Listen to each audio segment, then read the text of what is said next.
The Magic Shop, H.G.WELLS. I had seen the magic shop from afar several times. I had passed it once or twice. A shop window of alluring little objects, magic balls, magic hens, wonderful combs, ventriloquist dolls, the material of the basket trick, packs of cards that looked all right and all that sort of thing. But never had I thought of going in until one day, almost without warning, Jip hauled me by my finger right up to the window and so conducted himself that there was nothing for it but to take him in. I had not thought the place was there, to tell the truth, a modest-sized frontage in Regent Street, between the picture shop and the place where the chicks run about just out of patent incubators. But there it was, sure enough. I had fancied it was down near the circus, or round the corner in Oxford Street, or even in Holborn. Always over the way and a little inaccessible it had been, with something of the mirage in its position. But here it was now, quite indisputably, and the fat end of Jip's pointing finger made a noise upon the glass. "If I was rich," said Jip, dabbing a finger at the disappearing egg, "I'd buy myself that, and that," which was the crying baby, very human, and that, which was a mystery and called, so a neat card asserted, "Buy one and astonish your friends." "Anything," said Jip, "will disappear under one of those cones. I have read about it in a book. And there, Dada, is the vanishing halfpenny. Only they put it this way up so's we can't see how it's done." Jip, dear boy, inherits his mother's breeding, and he did not propose to enter the shop or worry in any way. Only, you know, quite unconsciously, he lugged my finger doorward, and he made his interest clear. "That," he said, and pointed to the magic bottle. "If you had that," I said, at which promising inquiry he looked up with a sudden radiance. "I could show it to Jessie," he said, thoughtful as ever of others. "It's less than 100 days to your birthday, Gibbles," I said, and laid my hand on the door handle. Gib made no answer, but his grip tightened on my finger, and so we came into the shop. It was no common shop, this. It was a magic shop, and all the prancing precedence Jip would have taken in the matter of mere toys was wanting. He left the burthen of the conversation to me. It was a little, narrow shop, not very well lit, and the doorbell pinged again with a plaintive note as we closed it behind us. For a moment or so we were alone and could glance about us. There was a tiger in papier-mâché on the glass case that covered the low counter. A grave, kind-eyed tiger that waggled his head in a methodical manner. There were several crystal spheres, a china hand holding magic cards, a stock of magic fish bowls in various sizes, and an immodest magic hat that shamelessly displayed its springs.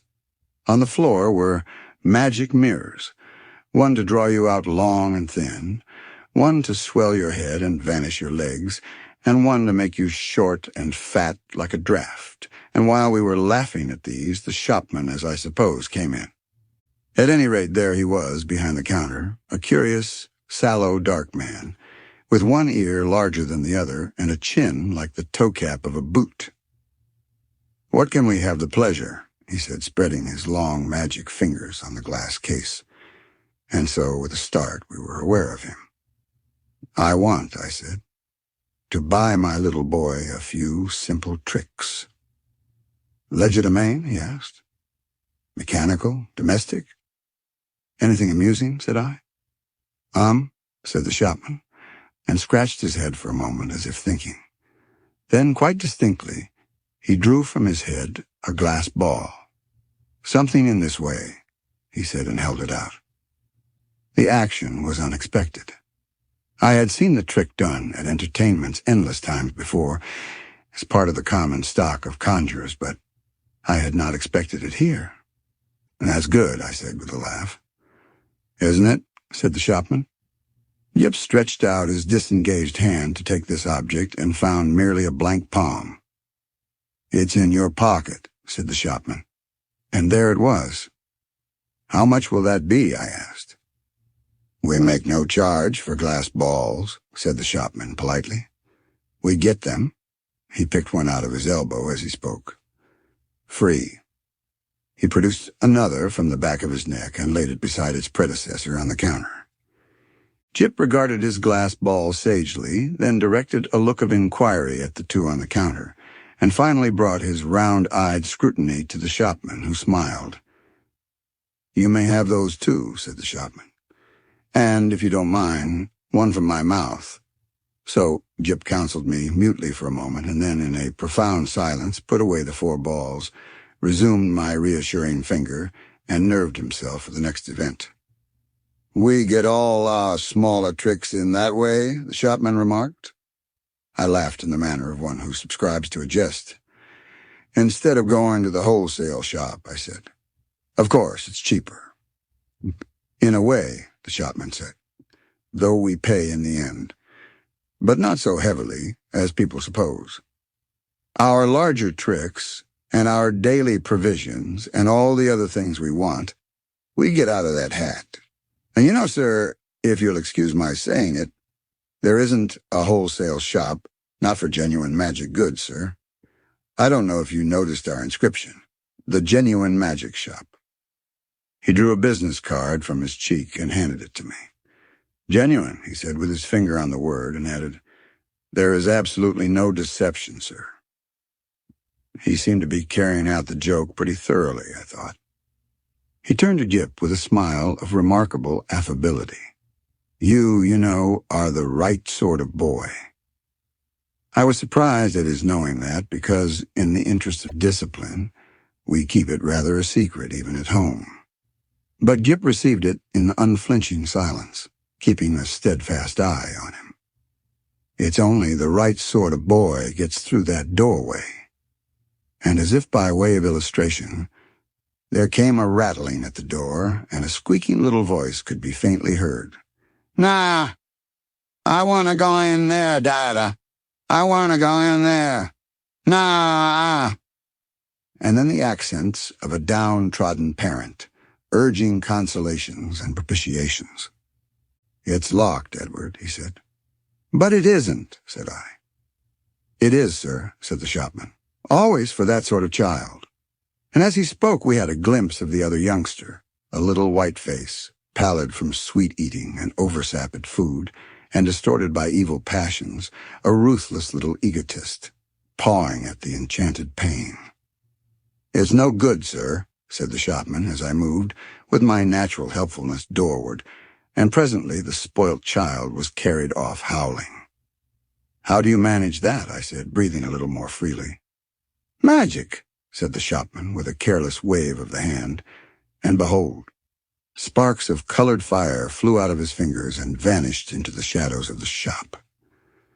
"You were saying," he said, addressing himself to Jip, "before you came in, that you would like one of our buy one and astonish your friend's boxes." Jip, after a gallant effort, said yes. "It's in your pocket." And leaning over the counter, he really had an extraordinarily long body. This amazing person produced the article in the customary conjurer's manner. "Paper," he said, and took a sheet out of the empty hat with the springs. "String." And behold, his mouth was a string box, from which he drew an unending thread, which when he had tied his parcel he bit off, and, it seemed to me, swallowed the ball of string. And then he lit a candle at the nose of one of the ventriloquist dummies, stuck one of his fingers, which had become sealing wax red, into the flame, and so sealed the parcel. "Then there was the disappearing egg," he remarked, and produced one from within my coat breast and packed it, and also the crying baby, very human. I handed each parcel to Jip as it was ready, and he clasped them to his chest. He said very little, but his eyes were eloquent. The clutch of his arms was eloquent. He was the playground of unspeakable emotions. These, you know, were real magics. Then, with a start, I discovered something moving about in my hat, something soft and jumpy. I whipped it off, and a ruffled pigeon, no doubt a Confederate, dropped out and ran on the counter and went, I fancy, into a cardboard box behind the papier-mâché tiger. "Tut, tut," said the shopman, dexterously relieving me of my headdress. "Careless bird, and As I live, nesting. He shook my hat and shook out into his extended hand 2 or 3 eggs, a large marble, a watch, about half a dozen of the inevitable glass balls, and then crumpled, crinkled paper, more and more and more, talking all the time of the way in which people neglect to brush their hats inside as well as out, politely, of course, but with a certain personal application. All sorts of things accumulate, sir. Not you, of course, in particular. Nearly every customer. Astonishing what they carry about with them. The crumpled paper rose and billowed on the counter more and more and more, until he was nearly hidden from us, until he was altogether hidden, and still his voice went on and on. We none of us know what the fair semblance of a human being may conceal, sir. Are we all then no better than brushed exteriors, whited sepulchres? His voice stopped. Exactly like when you hit a neighbor's gramophone with a well-aimed brick, the same instant silence. And the rustle of the paper stopped, and everything was still. "Have you done with my hat?" I said after an interval. There was no answer. I stared at Jip, and Jip stared at me, and there were our distortions in the magic mirrors looking very rum and grave and quiet. "I think we'll go now," I said. "Will you tell me how much all this comes to?" "I say," I said on a rather louder note, "I want the bill and my hat, please." It might have been a sniff from behind the paper pile. "Let's look behind the counter, Jip," I said. "He's making fun of us." I led Jip around the head-wagging tiger, and what do you think there was behind the counter? No one at all. Only my hat on the floor and a common conjurer's lop-eared white rabbit lost in meditation and looking as stupid and crumpled as only a conjurer's rabbit can do. I resumed my hat, and the rabbit lolloped a lollop or so out of my way. "Da-da-da," said Jip in a guilty whisper. "What is it, Jip?" said I. "I do like this shop, Dada." "So should I said to myself. If the counter wouldn't suddenly extend itself to shut one off from the door. But I didn't call Gip's attention to that. He said with a hand out to the rabbit as it came lolloping past us. Do Gip a magic."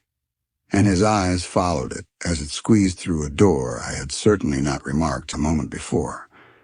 Then this door opened wider, and the man with one ear larger than the other appeared again. He was smiling still, but his eye met mine with something between amusement and defiance. "You'd like to see our showroom, sir," he said with an innocent suavity. Jip tugged my finger forward. I glanced at the counter and met the shopman's eye again. I was beginning to think the magic just a little too genuine. "We haven't very much time," I said. But somehow we were inside the showroom before I could finish that. "All goods of the same quality," said the shopman, rubbing his flexible hands together. "And that is the best. Nothing in the place that isn't genuine magic and warranted thoroughly rum. Excuse me, sir." I felt him pull at something that clung to my coat sleeve, and then I saw he held a little wriggling red demon by the tail. The little creature bit and fought and tried to get at his hand, and in a moment he tossed it carelessly behind a counter. No doubt the thing was only an image of twisted India rubber. But for the moment, and his gesture was exactly that of a man who handles some petty biting bit of vermin. I glanced at Jip, but Jip was looking at a magic rocking horse. I was glad he hadn't seen the thing. "I say," I said in an undertone, and indicating Jip and the red demon with my eyes, "you haven't many things like that about, have you?" "None of ours probably brought it with you," said the shopman also in an undertone, and with a more dazzling smile than ever. "Astonishing what people will carry about with them unawares." And then to Jip, "Do you see anything you fancy here?" There were many things that Jip fancied there. He turned to this astonishing tradesman with mingled confidence and respect. "Is that a magic sword?" he said. "A magic toy sword. It neither bends, breaks, nor cuts the fingers. It renders the bearer invincible in battle against anyone under 18. Half a crown to 7 and 6pence, according to size. These panoplies on cards are for juvenile knights-errant, and very useful shield of safety, sandals of swiftness, helmet of invisibility. "Oh, Daddy," gasped Gip. I tried to find out what they cost, but the shopman did not heed me. He had got Jip now. He had got him away from my finger. He had embarked upon the exposition of all his confounded stock, and nothing was going to stop him. Presently I saw, with a qualm of distrust, and something very like jealousy, that Gip had hold of this person's finger, as usually he has hold of mine. No doubt the fellow was interesting, I thought, and had an interestingly faked lot of stuff. Really good fake stuff. Still I wandered after them, saying very little, but keeping an eye on this prestidigital fellow. After all, Jip was enjoying it. And no doubt, when the time came to go, we should be able to go quite easily. It was a long, rambling place, that showroom, a gallery broken up by stands and stalls and pillars, with archways leading off to other departments, in which the queerest-looking assistants loafed and stared at one, and with perplexing mirrors and curtains. So perplexing, indeed, were these that I was presently unable to make out the door by which we had come. The shopman showed Jip magic trains that ran without steam or clockwork, just as you set the signals, and then some very, very valuable boxes of soldiers that all came alive directly you took off the lid and said, I myself haven't a very quick ear, and it was a tongue-twisting sound, but Gip, he has his mother's ear, got it in no time. "Bravo," said the shopman, putting the men back into the box unceremoniously and handing it to Gip. "Now," said the shopman, and in a moment Jip had made them all alive again. "You'll take that box?" asked the shopman. "We'll take that box," said I, "unless you charge its full value, in which case it would need a trust magnate." "Dear heart, no," and the shopman swept the little men back again, shut the lid, waved the box in the air, and there it was in brown paper, tied up, and with Gip's full name and address on the paper. The shopman laughed at my amazement. "This is the genuine magic," he said. "The real thing." "It's a little too genuine for my taste," I said again. After that he fell to showing Jip tricks, odd tricks, and still odder the way they were done. He explained them, he turned them inside out, and there was the dear little chap nodding his busy bit of a head in the sagest manner.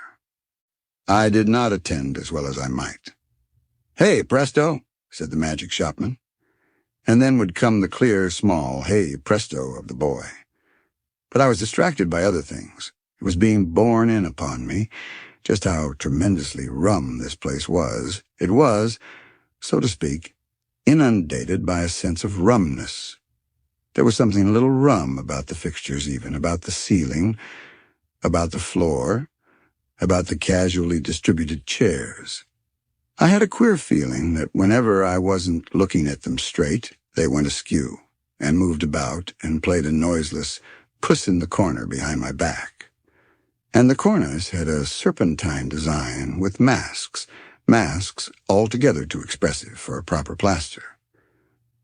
Then abruptly my attention was caught by one of the odd-looking assistants.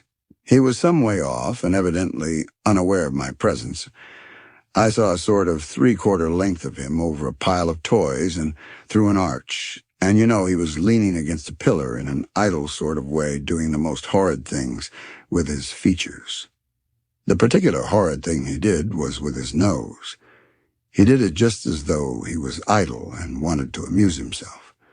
First of all, it was a short, blobby nose, and then suddenly he shot it out like a telescope, and then out it flew, and became thinner and thinner, until it was like a long, red, flexible whip. Like a thing in a nightmare it was. He flourished it about, and flung it forth as a fly-fisher flings his line. My instant thought was that Gip mustn't see him. I turned about, and there was Jip quite preoccupied with the shopman, and thinking no evil. They were whispering together and looking at me. Yip was standing on a little stool, and the shopman was holding a sort of big drum in his hand. "Hide and seek, Dada," cried Yip. "You're he." And before I could do anything to prevent it, the shopman had clapped the big drum over him. I saw what was up directly. "Take that off," I cried. "This instant you'll frighten the boy. Take it off."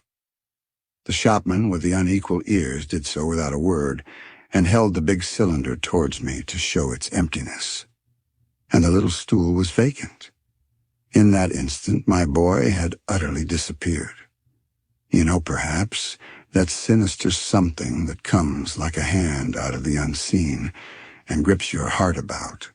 You know it takes your common self away and leaves you tense and deliberate, neither slow nor hasty, neither angry nor afraid. So it was with me. I came up to this grinning shopman and kicked his stool aside. "Stop this volley," I said. "Where's my boy?" "You see," he said, still displaying the drum's interior, "there is no deception." I put out my hand to grip him, and he eluded me by a dexterous movement.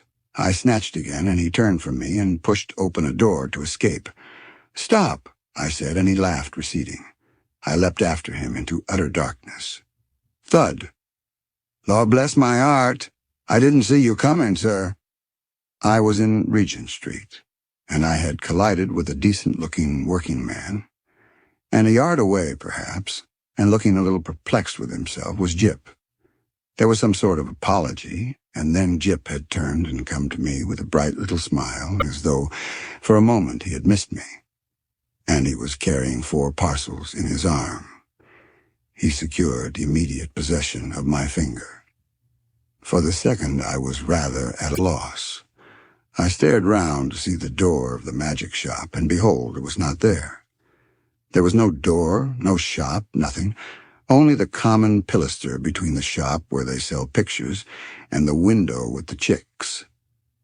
I did the only thing possible in that mental tumult. I walked straight to the curbstone and held up my umbrella for a cab. "Hansoms," said Jip in a note of culminating exultation. I helped him in, recalled my address with an effort, and got in also. Something unusual proclaimed itself in my tailcoat pocket, and I felt and discovered a glass ball. With a petulant expression, I flung it into the street.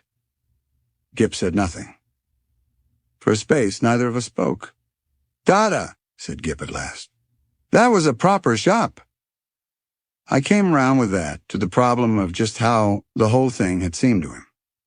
He looked completely undamaged. So far, good. He was neither scared nor unhinged. He was simply tremendously satisfied with the afternoon's entertainment, and there in his arms were the 4 parcels. Confound it. What could be in them? I said. "Little boys can't go to shops like that every day." He received this with his usual stoicism, and for a moment I was sorry I was his father and not his mother, and so couldn't suddenly there, coram publico in our hansom, kiss him. After all, I thought, the thing wasn't so very bad. But it was only when we opened the parcels that I really began to be reassured. 3 of them contained boxes of soldiers, quite ordinary lead soldiers, but of so good a quality as to make Jip altogether forget that originally these parcels had been magic tricks of the only genuine sort, and the 4th contained a kitten, a little living white kitten, in excellent health and appetite and temper. I saw this unpacking with a sort of provisional relief. I hung about in the nursery for quite an unconscionable time. That happened 6 months ago, and now I am beginning to believe it is all right. The kitten had only the magic natural to all kittens, and the soldiers seem as steady a company as any colonel could desire. And Jip, the intelligent parent will understand that I have to go cautiously with Jip. But I went so far as this one day. I said, "How would you like your soldiers to come alive, Jip, and march about by themselves?" "Mine do," said Jip. "I just have to say a word, I know, before I open the lid." "Then they march about alone." "Oh, quite, Dada. I shouldn't like them if they didn't do that." I displayed no unbecoming surprise, and since then I have taken occasion to drop in upon him once or twice unannounced when the soldiers were about, but so far I have never discovered them performing in anything like a magical manner. It's so difficult to tell. There's also a question of finance. I have an incurable habit of paying bills. I have been up and down Regent Street several times looking for that shop. I am inclined to think, indeed, that in that matter honor is satisfied, and that since Gip's name and address are known to them, I may very well leave it to these people, whoever they may be, to send in their bill in their own time.